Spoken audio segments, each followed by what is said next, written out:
Hello everyone. आज हम BA third year का पेपर सेकंड को डिस्कस करेंगे। इसमें हमारा टॉपिक है maintaining a successful marriage. Previous lecture में हमने बात करी थी मैरिज के बारे में कि एक्चुअली मैरिज होता क्या है, ठीक है, और इसके क्या क्या फंक्शंस होते हैं, कैसे रिस्पॉन्सिबिलिटीज़ बढ़ जाती है, क्या क्या उत्तरदायित्व हो जाते हैं शादी के बाद में, और क्या कानूनी अधिकार होते हैं, मीन्स हमारे को कितने तरीके की सुविधाएं मिलती है आफ्टर मैरिज, उसके बारे में बात की थी। अब देखिए, शादी कर लेना तक ही काम खत्म नहीं हो जाता है, उसको मेंटेन करना। शादी या विवाह क्या है? एक टाइप का इमोशनल बॉन्ड है, ठीक है, इमोशनल, फिजिकल, मेंटल आप कहो या सोशल बॉन्ड, ये कहा जाता है इसको, ठीक है। तो अब सिर्फ बॉन्ड बना लेने से काम नहीं चलता है, इस बॉन्ड को मेंटेन करना बहुत ज़रूरी होता है कि आप उसको किस तरीके से उसको मेंटेन करके रखते हो, ठीक है। तो एक अच्छी शादी या एक सक्सेसफुल मैरिज या एक सफल विवाह के लिए क्या क्या चीज़ों की ज़रूरत होती है, ठीक है, तो आज हम उसके बारे में बात करेंगे। आज के टाइम में हम देखते हैं कि मैरिजेस होती हैं, ठीक है, उनमें से बहुत सी मैरिजेस जो होती है वो तो सक्सेसफुल हो जाती हैं, खूब आराम से लंबी चलती रहती हैं, ठीक है। लेकिन कुछ मैरिज ऐसी होती है ना जहाँ पे एडजस्टमेंट नहीं हो पाता है, आपस में नहीं बन पाती है, परिवार के साथ कोई एडजस्टमेंट नहीं हो पाता है, कई लोग रिस्पॉन्सिबिलिटीज़ को बियर नहीं कर पाते हैं। तो उन कंडीशंस के अंदर क्या होता है कि प्रॉब्लम आने लगती है, और जो शादी होती है या विवाह का जो संबंध होता है वो कई बार बहुत ही विकट परिस्थितियों में आ जाता है, तो कई लोगों को इसको तोड़ना भी पड़ता है, ठीक है। अब देखिए, जब हम एक सफल विवाह की बात करते हैं ना, तो उसके अंदर हर चीज़ में सेटिस्फैक्शन होना या संतुष्टि होना सबसे ज़्यादा ज़रूरी होता है, ठीक है। तो सेटिस्फैक्शन क्या है, एक्चुअली सबसे इम्पॉर्टेंट है। जब हम चीज़ों से सेटिस्फाई होने लग जाते हैं ना, तो हम क्या करते हैं, उस चीज़ को मेंटेन भी करके चलते हैं, उस चीज़ की केयर भी करते हैं। लेकिन अगर हमको किसी चीज़ से सेटिस्फैक्शन ही नहीं मिलता है, तो हम हमेशा उसमें कमियां ढूंढने की कोशिश करते हैं, ठीक है। अच्छा, कुछ लोग जो होते हैं वो खुद से ही सेटिस्फाई हो जाते हैं कि नहीं नहीं जो भी है अच्छा है, लेकिन कुछ लोग इस चीज़ से भी सेटिस्फैक्शन नहीं होता है ना, तो उन लोगों के अंदर डाइवोर्स की या फिर सेपरेशन की कंडीशंस को देखा जाता है, ठीक है। जब कोई भी दंपत्ति अगर इमोशनली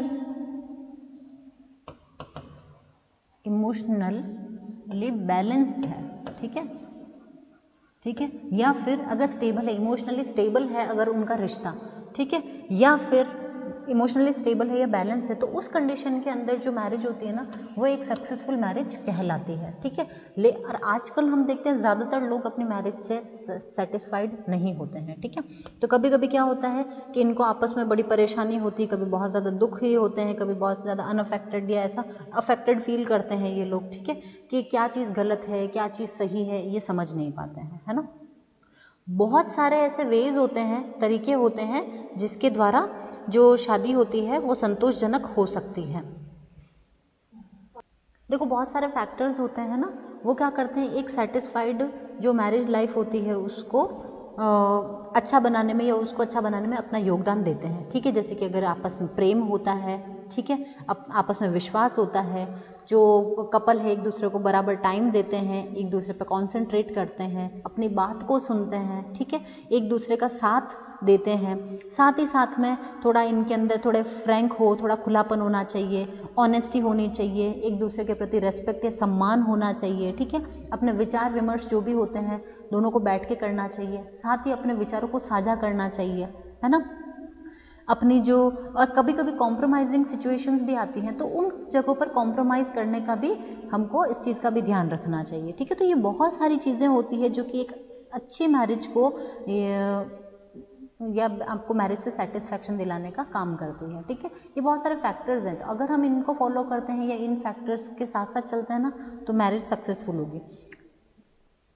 कभी कभी क्या होता है, जब लोग इन्हीं चीज़ों से या इन्हीं फैक्टर्स को क्या करते हैं, नेगेटिव सेंस में जब ले जाते हैं ना, जैसे कि अगर कभी कुछ ऐसी कंडीशन आ गई, आपस में कॉम्प्रोमाइजिंग सिचुएशन है, लेकिन अगर दोनों में कपल में से कोई भी एक पर्सन मना कर दे, ठीक है, ऑनेस्ट नहीं हो अपने रिलेशनशिप को लेकर के, या फिर अपने विचारों को साझा नहीं करते हैं, ठीक है, विचार विमर्श नहीं देते हैं, कभी एक दूसरे के ऊपर ध्यान नहीं देते हैं, एक दूसरे की बात नहीं सुनते हैं, या फिर इनमें धैर्य की कमी है, ठीक है। तो ये सब चीज़ें जो होती है ना, कभी कभी क्या होता है, देखिए, गलतियां सभी लोगों से हो जाती है, कभी किसी व्यक्ति से गलती हो जाती है तो आपस में हमको क्षमा करना भी आना चाहिए। तो अगर हम आपस में क्षमा नहीं करते हैं, ठीक है, अगर गलती हो गई तो हम उसी चीज़ को अगर लेकर के बैठ जाएं, तो अगर हम क्षमा करने की हमारे अंदर कैपेसिटी रखेंगे ना, तो हम किसी चीज़ से नाराज नहीं होंगे या हमारे रिश्ते खराब नहीं होंगे। लेकिन अगर हम किसी व्यक्ति की गलती को पकड़ लें और उसी के ऊपर उसको सजा देना शुरू कर दें, तो एक दूसरे के मन में एक दूसरे के प्रति क्या होता है, दुर्भावना आ जाती है, ठीक है। तो इसके लिए भी ज़रूरी है कि हमारे में ये भी चीज़ होनी चाहिए। जब ये चीज़ें नेगेटिवली अफेक्ट करती है ना, तो आप उसको क्षमा नहीं करोगे, एक दूसरे पर ध्यान नहीं दोगे, इस टाइप की सारी चीज़ें होती है। तो ये चीज़ें क्या करती है, सेपरेशन को या डाइवोर्स को सपोर्ट करने का काम करती है, ठीक है। क्यों? क्योंकि ये फैक्टर क्या कर रहे हैं, नेगेटिव तरीके से अफेक्ट कर रहे हैं ना पर्सन को। इसलिए देखिए, प्यार और सम्मान हो गया या फिर मतलब सिर्फ इन्हीं चीज़ों के आधार पर किसी व्यक्ति की शादी नहीं चलती है। आपस में बीच अंडरस्टैंडिंग जो होती है वो सबसे ज़्यादा इंपॉर्टेंट होती है शादी में, ठीक है। अगर आपस में म्यूचुअल अंडरस्टैंडिंग बहुत अच्छी है ना, तो आपकी जो मैरिज लाइफ होती है वो की जो समय अवधि होती है वो लंबी होती है। जैसे हम देखते हैं ना, पुराने ज़माने की जो शादियाँ होती थी वो काफ़ी लंबी लंबी तक चलती थी, है ना। क्यों? क्योंकि उसके अंदर क्या होता था, कॉम्प्रोमाइज़ भी कर रहे हैं तो प्रेम भी है उनमें, आपस में सम्मान भी कर रहे हैं एक दूसरे का, ठीक है। ये सारी चीज़ें होती थी। लेकिन क्या है, आजकल के टाइम में क्या होता है कि हर व्यक्ति अपने ईगो को या फिर जो अपना आत्मसम्मान या चीज़ें होती हैं, इन सब चीज़ों को बहुत ज़्यादा आगे ले आते हैं। लोग कॉम्प्रोमाइज़ करना पसंद नहीं करते। तो इन सिचुएशंस के अंदर क्या होती है, मैरिज जो होती है वो लंबे समय तक नहीं चल पाती, ठीक है। तो इसलिए हमेशा ध्यान रखना है कि अगर शादी को एक सक्सेसफुल बनाना या अच्छी बनाना है, तो उसके लिए सामंजस्य आपस में होना बहुत ज़रूरी होता है, ठीक है।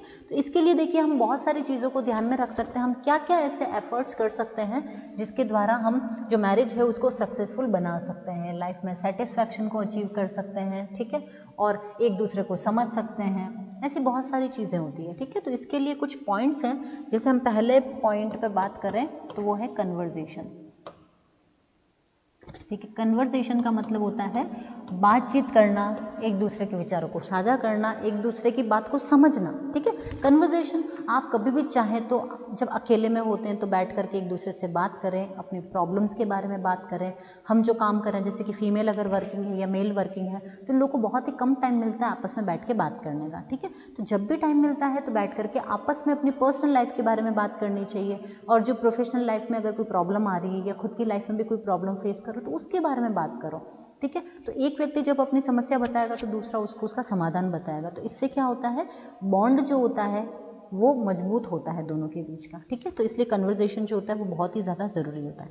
और क्या होता है, जब हम आपस में एक दूसरे से बात करते हैं ना, तो जब कन्वर्सेशन होता है, एक व्यक्ति बोलता है तो दूसरा उसको कितना ध्यान से सुन रहा है, ये चीज़ भी बहुत इंपॉर्टेंट होती है। कई बार हम देखते हैं ना कि कुछ कपल्स में ऐसा होता है कि कोई एक बोलता रहता है, दूसरा उसके ऊपर ध्यान ही नहीं देता है ना। तो ये चीज़ भी नेगेटिवली अफेक्ट करती है एक मैरिज को, ठीक है। तो क्या है कि अगले व्यक्ति की बात को पूरे तरीके से सुनना चाहिए, ठीक है, और समझना चाहिए कि आपका जो लाइफ पार्टनर है वो आपको क्या कहना चाहता है, उसके मन में क्या बात है या उसकी क्या परेशानी है।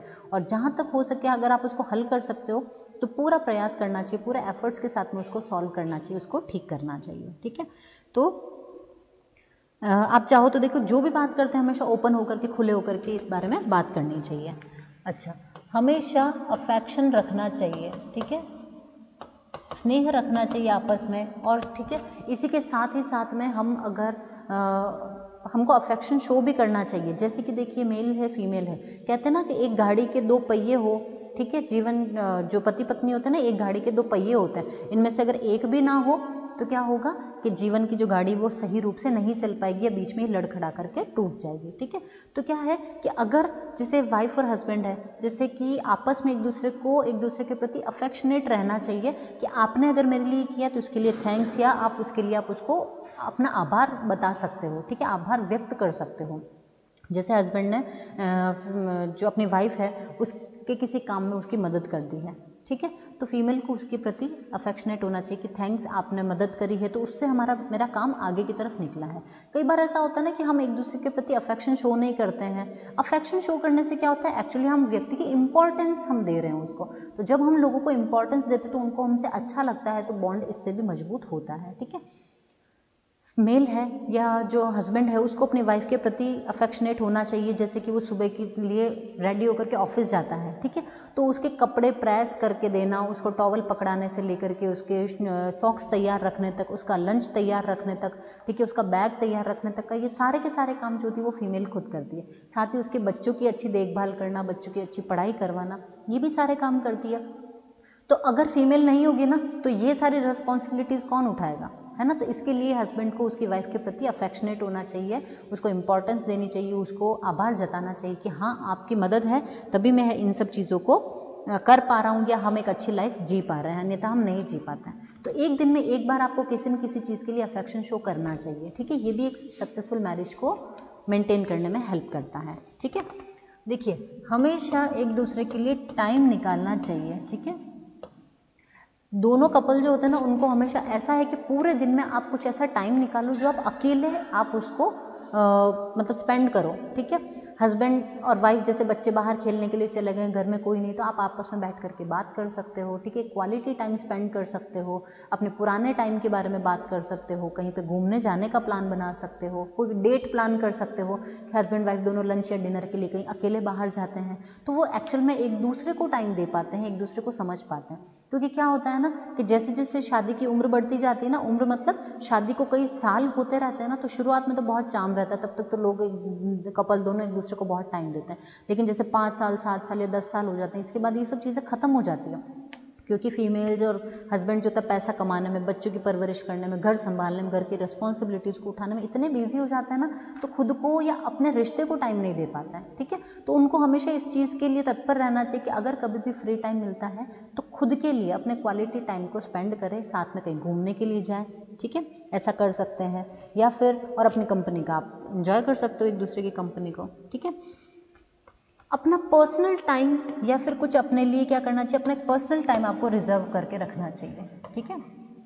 पर्सनल टाइम आपको रिजर्व करना चाहिए। जैसे कि देखो यहाँ तो हमने बात करी कि एक दूसरे को टाइम देना चाहिए, ठीक है, एक दूसरे को टाइम देना है, लेकिन पर्सनल टाइम में क्या होता है हम स्वयं को समय देते हैं। यहाँ पर आपका बिल्कुल अकेलापन, क्योंकि क्या होता है कि फीमेल्स जब घर का काम करती है, घर की रिस्पॉन्सिबिलिटीज उठाती है या वर्किंग होती है, तो उस टाइम पे क्या होता है वो सबकी केयर कर लेती है, लेकिन खुद की केयर को वो भूल जाती है ना, खुद को टाइम नहीं दे पाती। तो हम देखते हैं ना कई बार फीमेल्स कहती है कि मैं बहुत ही मेंटली एग्जॉस्ट हो गई हूँ, मैं फिजिकली एग्जॉस्ट हो रही हूँ, मुझे मेरा दम घुट रहा है, मुझे कहीं बाहर जाना है, मुझे बाहर निकलना है, मैं थक गई इन सब कामों से, ऐसा हमारी मदर कई बार हमसे कहती है ना। तो उस टाइम पे क्या होता है एक्चुअल में उनको एक पर्सनल स्पेस की, पर्सनल टाइम की ज़रूरत है उस टाइम समय पर, वो बिल्कुल खाली रहे हर काम से ताकि वो खुद को टाइम दे सके। तो हर फीमेल को क्या करना चाहिए, चाहे ये मेल हो चाहे फीमेल हो, अपने लिए अपना समय उनको निकालना चाहिए जिसमें वो चाहे उनकी पसंद की एक्टिविटी कर सकते हैं। चाहे तो वो फ्री टाइम में बैठ करके कोई म्यूज़िक, अच्छा म्यूज़िक सुन सकते हैं, अपनी पसंद का कोई सीरियल या कोई मूवी देख सकते हैं, कोई सीरीज़ देख सकते हैं। इसके अलावा वो अकेले कहीं घूमने जा सकते हैं, ठीक है, किसी मंदिर जा सकते हैं, या कोई योगा या कोई मेडिटेशन को कर सकते हैं, है ना, या भगवान की पूजा कर सकते हैं, जो उनकी पसंद का काम हो। या अपनी कोई लोग की आदत होती है अपनी खुद की डायरी लिखने की, है ना, तो वो डायरी लिखने का काम कर सकते हैं। अपने मनपसंद के जो लोग हैं या अपने बहुत ही नियर एंड डियर वन हैं, आप उनसे बात करके कर सकते हो। तो इससे क्या होता है व्यक्ति का मन हल्का होता है, दिमाग हल्का होता है और उसको शांति मिलती है। तो पर्सनल टाइम भी हर व्यक्ति को अपने लिए निकालना चाहिए, ठीक है। कई बार क्या होता है, देखिए और भी बहुत सी कंडीशन है, जैसे कई बार हम ना मतलब ज़रूरी नहीं है कि हर व्यक्ति की बात से सहमत हो जाए। जैसे अभी हमने आगे पहले बात करी थी ना कि हमको कॉम्प्रोमाइजिंग सिचुएशंस अगर आती हैं तो कॉम्प्रोमाइज़ कर लेना चाहिए कभी कभी, या अगर कोई काम हमें नहीं भी पसंद तो ठीक है चलो कुछ हम मतलब किसी टाइप का लड़ाई झगड़ा नहीं हो या कोई भी फाइट नहीं हो, उसके लिए हम क्या करते हैं इन चीज़ों को रोकने का काम करते हैं, तो कभी मान जाता है। लेकिन ऐसा नहीं कि अगर कभी कोई व्यक्ति गलत काम कर रहा है या घर में गलत चीज़ हो रही तो उसके लिए हम क्या कर दें, सेटिस्फाई हो जाएं और हम उसको हाँ कर दें उस चीज़ के लिए। तो हमेशा ध्यान रखना चाहिए कि हर चीज़ के लिए सहमत नहीं हो। ऐसा नहीं है कि हम गुडी गुडी बनने के लिए या अच्छे बनने के चक्कर में हम क्या करें कि सबको हाँ कर दें। कई बार जो चीज़ें गलत होती है ना उसके लिए आप आपका ऑनेस्ट ओपिनियन दीजिए, ठीक है, आपकी बिल्कुल आपकी विचारधारा बताइए कि नहीं ये मैं ठीक है आपको करना है कीजिए, लेकिन मैं इस चीज़ से सहमत नहीं हूँ, ये चीज़ गलत है, ऐसा नहीं होना चाहिए। तो इस चीज़ को लेकर के आपको क्या करना चाहिए, अपना मत देना चाहिए। जैसे कि एक एग्जाम्पल के लिए जैसे एक दंपति है, उनके बच्चे हैं, ठीक है, 2 बच्चे हैं। अब उन्होंने सोचा है कि भाई बच्चा अभी 5th क्लास में या 4th क्लास में, मैं इसको हॉस्टल में डाल देता हूँ। क्यों? क्योंकि मुझसे काम नहीं होता है या मैं इन सब चीज़ों को नहीं संभाल पाता। अब फीमेल इस चीज़ के लिए तैयार नहीं है, तो अब वो क्या कर सकती है, इसके लिए अपना ऑनेस्ट ओपिनियन दे सकती है ना। ऐसा नहीं है कि हस्बैंड ने बोल दिया कि ऐसा करना है मतलब करना है, वो चाहे अपना ऑनेस्ट ओपिनियन दे सकती है कि नहीं बच्चे अभी बहुत छोटे हैं तो मैं इस चीज़ के फेवर में नहीं हूँ कि आप इनको हॉस्टल में भेजो, जब भी बड़े हो जाएंगे तब हम इनको हॉस्टल में भेजेंगे, तब तक की जिम्मेदारी हम दोनों को उठानी होगी। ऐसा नहीं कि मेल जो है वो सारी की सारी जिम्मेदारी फीमेल पर डाल करके इस सब चीज़ से फ्री हो जाए, नहीं, फादर की भी अपनी रिस्पॉन्सिबिलिटीज़ होती है, मदर की भी अपनी रिस्पॉन्सिबिलिटीज़ होती हैं, ठीक है। तो चीज़ों से अगर आप असहमत हैं, आपको अगर किसी का ओपिनियन पसंद नहीं आ रहा तो आप उसको सीधा ना कर सकते हो, ठीक है, और अपने विचार क्या है वो रखने का आपको पूरा पूरा अधिकार होता है। तो इस चीज़ का ध्यान रखना चाहिए, ठीक है। हमको क्या करना चाहिए, बिलीव बनाना चाहिए, ठीक है, बिलीव करना आना चाहिए, ठीक है, बिलीव करना आना चाहिए, और साथ ही लोगों का आपके ऊपर विश्वास बने, इस चीज़ का भी हमको ध्यान रखना चाहिए, ठीक है। देखो विश्वास बनाना ना बहुत कठिन काम होता है ना, बहुत इजी काम नहीं कि आप किसी का विश्वास ऐसे आसानी से जीत लेते हो। जब एक फीमेल शादी करके किसी अगले परिवार में जाती है, ठीक है, तो वहाँ पे उसको लोगों का विश्वास बनाने में, उसका मन जीतने में उसको बहुत टाइम लग जाता है। जैसे उसके सास ससुर का मन जीतने में टाइम लगता है, हस्बैंड के का बिलीव जीतने में टाइम लगेगा, जो करके अदर फैमिली मेम्बर्स हैं उनको एक्सेप्ट करने में या उनका बिलीव जीतने में उसको टाइम लग सकता है। और कई बार इन लोगों को सबको उस फीमेल का बिलीव जीतने या मन जीतने में भी उनको टाइम लग सकता है, ठीक है। तो हमेशा इस चीज़ का ध्यान रखना चाहिए कि एक विश्वास होना चाहिए, ठीक है। जब हम ऑनेस्ट होते हैं ना अपने रिलेशनशिप को लेकर के या अपनी चीज़ों को लेकर के, तो बिलीव अपने आप आपका बन जाता है किसी भी आदमी के ऊपर, ठीक है। कई बार ऐसे ये कंडीशंस भी देखने में आती है, जैसे एक्स्ट्रा मैरिटल अफेयर्स होते हैं, है ना, ये कंडीशंस भी होती है। तो इन कंडीशन में क्या होता है, अगर आपको बिलीव है कि आपका हस्बैंड या वाइफ ऐसे काम नहीं कर सकता है, आप उसके ऊपर बिलीव कीजिए, लेकिन अगर किसी तरीके से अगर ये चीज़ गलत है, ऐसा हुआ है, तो आप उसके ऊपर कोई ना कोई एक्शन ले सकते हो, ठीक है। जब लोगों का एक दूसरे के ऊपर से बिलीव जब टूट जाता है ना, तो उस टाइम पर हमेशा सेपरेशन की कंडीशन या डाइवोर्स की कंडीशन आ जाती है ना। ऐसा होता है कि कई लोग क्या होते हैं कि अपना जो पार्टनर होता है उसको अगर एक गलती के बाद में दूसरा या तीसरा मौका भी दे देते हैं, लेकिन कुछ लोग बहुत ही स्ट्रिक्ट होते हैं कि उनका अगर एक बार लाइफ में विश्वास टूट गया ना, वो कभी दूसरा मौका नहीं देते, तो वो सीधा क्या करते हैं, उनके पास एक ही ऑप्शन होता है, सेपरेशन लेना या डाइवोर्स लेना, ये इनका ऑप्शन होता है कई लोगों का, है ना। तो क्या होता है कि कैसी कंडीशन है, किस टाइप की सिचुएशन, ये आपके सामने क्या बात है, ये आपको उसके ऊपर सोच समझ करके निर्णय लेना चाहिए। क्योंकि क्या देखो, शादी तोड़ना बहुत आसान है, लेकिन जोड़ना और उसको मेंटेन करके चलाना बहुत मुश्किल है। हम उसके लिए कितने सारे कॉम्प्रोमाइजेस कर रहे हैं, खुद को टाइम दे रहे हैं, हस्बैंड को टाइम दे रहे हैं, ध्यान रख रहे हैं हर चीज़ का, है ना। हम इतनी सारी चीज़ें कर रहे हैं, किसके लिए कर रहे हैं, एक सक्सेसफुल मैरिज लाइफ को मेंटेन करने के लिए हम ये सारा काम कर रहे हैं, है ना। तो अगर हम बीच में ही अगर इन छोटी छोटी बातों की वजह से लेकर के अगर या कोई भी, ये तो देखिए चलो एक्स्ट्रा मैरिटल अफेयर होना या फिर कोई भी गलत आदत होना तो एक बड़ी बात हो गई, ठीक है। लेकिन अगर वो छोटी छोटी सी प्रॉब्लम्स होती है, जैसे हस्बैंड टाइम पर नहीं आना, टाइम पर काम नहीं करना, ठीक है, या आपस में किसी वजह से अगर कोई फाइट हो गई, लड़ाई झगड़ा हो गया, तो आप उसके बेसिस पे आप डाइवोर्स ले लो, तो ये चीज़ें गलत होती है। इसके ऊपर हमको थोड़ा सा सोचने की ज़रूरत होती है। कई बार कुछ लोग ऐसे होते हैं ना, उनको पता होता है कि अगर हमारे बीच में कोई लड़ाई हुई है तो हमको उसको कैसे ख़त्म करना है, ठीक है। लेकिन कुछ लोग ऐसे होते हैं जिनको पता होता है कि बिना बात ही हमको कैसे लड़ाई करनी है ना। ऐसे भी बहुत सारे लोग होते हैं। तो कोई बात नहीं है, लेकिन खाने में नमक ज़्यादा आज कैसे हो गया, इस बात पे भी लोग लड़ लेंगे, है ना। या खाना टेस्टी नहीं है, वो इस बात के ऊपर भी लड़ाई कर लेंगे, खाना टेस्टी क्यों नहीं है, मुझे ऐसा नहीं ऐसा टेस्ट चाहिए। तब देखो आपके मन में आप क्या चाहते हो, ये अगले व्यक्ति को तो नहीं पता चलता है ना। तो आप जब खुद को एक्सप्रेस ही नहीं करोगे, तब तक अगला आदमी आपको समझेगा कैसा है। तो उसके लिए आपको एक बिलीव बनाना बहुत ज़रूरी होता है अगले आदमी के मन में या अगले आदमी के ऊपर, ठीक है। अगला होता है कि हमको फॉरगिवनेस की हैबिट आप में होनी चाहिए, फॉरगिव करना आना चाहिए, माफ़ करना,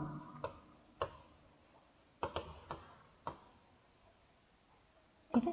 फॉरगिवनेस की हैबिट होनी चाहिए। अगर किसी से कोई गलती हो गई है, गलती इंसानों से ही तो होती है ना, हो सकता है हस्बैंड से गलती हो जाए, हो सकता है वाइफ से गलती हो जाए, ठीक है। आपस में अगर किसी वजह से किसी तरह की गलती हो जाती है तो हमको माफ़ करना भी आना चाहिए, क्योंकि अगर हम उसको माफ़ नहीं करेंगे तो हम क्या करेंगे, उस चीज़ को आगे बढ़ाने का काम करेंगे, उस चीज़ को स्ट्रेच करते जाएंगे। और अगर किसी चीज़ को आप बहुत ज़्यादा स्ट्रेच करते जाओगे ना, तो वो मामला बिगड़ेगा ही सही, कभी सुधरेगा नहीं। इसलिए क्या करना चाहिए, जिस स्टेज पर आप हो उसी टाइम पे उस चीज़ को रिजॉल्व करना चाहिए, अगले आदमी को माफ़ करके, और आपको आगे बढ़ते रहना चाहिए। ठीक है, अगर हम इन सब चीज़ों को अगर अपने मन में ही रखेंगे, ठीक है, तो क्या होगा कि हमारे, कहते हैं ना कि मन में गांठ बनाते हुए जाते हैं कई सारे लोग, है ना। ठीक है, तो लोग क्या करते हैं अपने मन में जब गांठ बना लेते हैं ना, तो क्या होती है कि ये चीज़ जब आप हमेशा याद रखोगे और आपके दिमाग में हमेशा क्या रहेगा कि मुझे, उसने मेरे साथ ऐसा किया तो मुझे भी उससे बदला लेना है। ठीक है, तो हमारे में क्या होती है, बदले की भावना आने लग जाती है, और जब आदमी में बदले की भावना आती है ना, तो फिर वो किसी का सगा नहीं होता है, फिर वो अगले आदमी को परेशान करके, उसको बर्बाद करके ही रहता है। ठीक है, इसलिए फॉरगिवनेस लाइफ में बहुत ज़रूरी होती है। चाहे देखिए वो बच्चे हों, चाहे हस्बैंड वाइफ हो, चाहे फैमिली के अदर मेंबर्स हो, सबके लिए हमारे को एक ही हमारा ये रखना चाहिए नियम कि आप सभी को माफ़ करें, क्योंकि गलतियां सबसे हो जाती है। तो इस तरीके से ये बहुत सारे कुछ फैक्टर्स थे, कुछ की फैक्टर्स थे जिनकी मदद से हम क्या कर सकते हैं, एक मैरिज लाइफ को सक्सेसफुल बना सकते हैं। और जो मैरिज लाइफ चल रही है, अगर उसमें कोई प्रॉब्लम्स भी आ रही है, तो हम उनको भी ठीक कर सकते हैं अगर हम अपनी आदतों में सुधार कर लें, है ना। व्यक्ति जब अपनी आदतों को सुधार लेता है तो उसके परिवार को, उसके समाज को, हर चीज़ को वो सुधार सकता है ना। तो ये एबिलिटी भी हमारे अंदर ही होती है। तो कहने का मतलब ये कि रिश्तों को बना भी हम सकते हैं, रिश्तों को बिगाड़ भी हम सकते हैं। तो अगर इन फैक्टर्स को अगर हम फॉलो करते हैं ना, तो डाइवोर्स की या सेपरेशन की कंडीशन नहीं आती है। ठीक है, लेकिन अगर आप इन सभी के ऊपर काम नहीं करते हो ना, तो ये सारी की सारी चीज़ें आपको सेपरेशन या डाइवोर्स की तरफ लेकर के जाती है, जो कि क्या है, दो परिवारों को तोड़ना एक्चुअल में हम इसको कह सकते हैं, जिसमें बहुत सारा मेंटल स्ट्रेस होता है, फिजिकल स्ट्रेस होता है, बहुत सारी परेशानियां होती है। और कई बार लोग मतलब ये जब चीज़ें हैं ना कोर्ट तक पहुंच जाती तो उसके बाद में बहुत पैसा भी लग जाता है, बहुत हमारा टाइम भी वेस्ट हो जाता है। ठीक है, तो इसलिए हमको इन सब कॉन्सिक्वेंसेस को ध्यान में रखते हुए इन पर काम करना चाहिए। ठीक है, इसी के साथ आज का हमारा लेक्चर खत्म होता है। Thank you.